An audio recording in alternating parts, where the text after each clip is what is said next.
Bill Connor joins us now from Florida, and Loumonth Jack Jr. joins us from Louisiana. Bill, let me talk to you first. I'm the father of a little girl.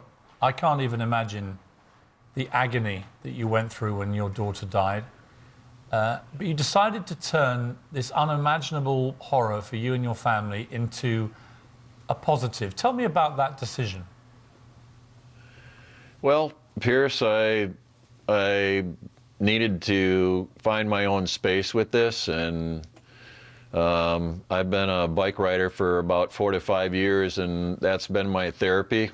It's my space that I can go and be by myself, and I didn't have to think very long at all. I knew I had to do something to honor my daughter, and my biggest fear was that this tragedy was going to not be recognized, or my daughter was going to be forgotten. And so I knew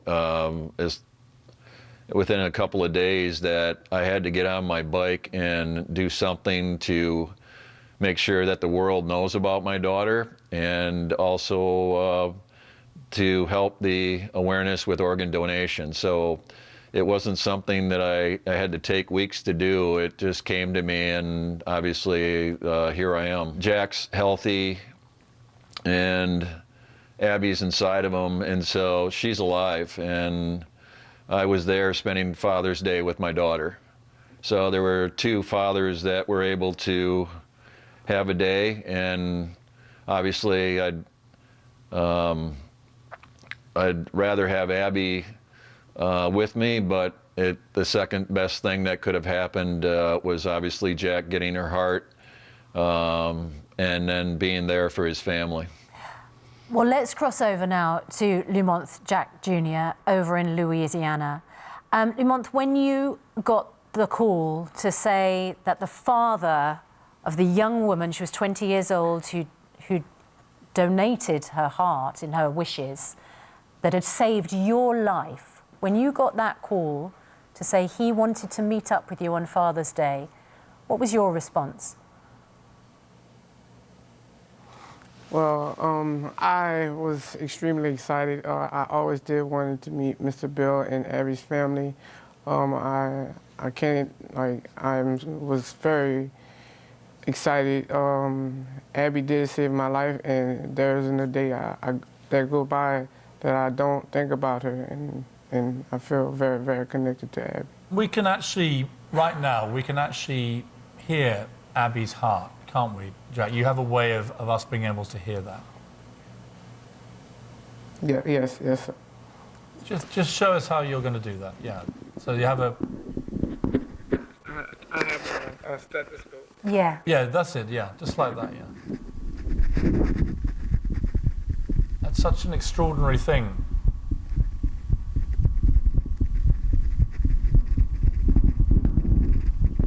Wow.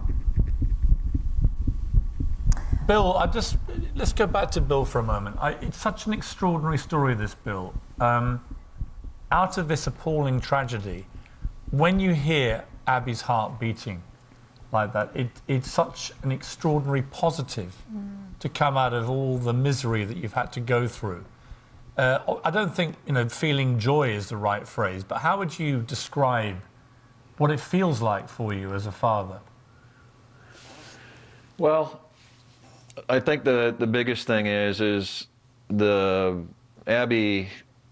Abby's always been the one to help people in need. With where she's at now, I've got to take on the organ donation awareness and carry the torch for her, and make sure that people understand that no matter what, we're here on this earth to help other people in need. And so, Ropey is Jack's nickname. So Ropey and I have talked on the phone 5 or 6 times, and prior to meeting. But when I saw him obviously get out of the car, it felt like family. And so the 3 of us came together, and then leaving. It's just a part of what we all need to do is we need to make sure that Abby's message gets out, and people, obviously, with organ donation, it's so important. And I know that there's a lot of important things out in this world right now, but there's somebody dying every hour.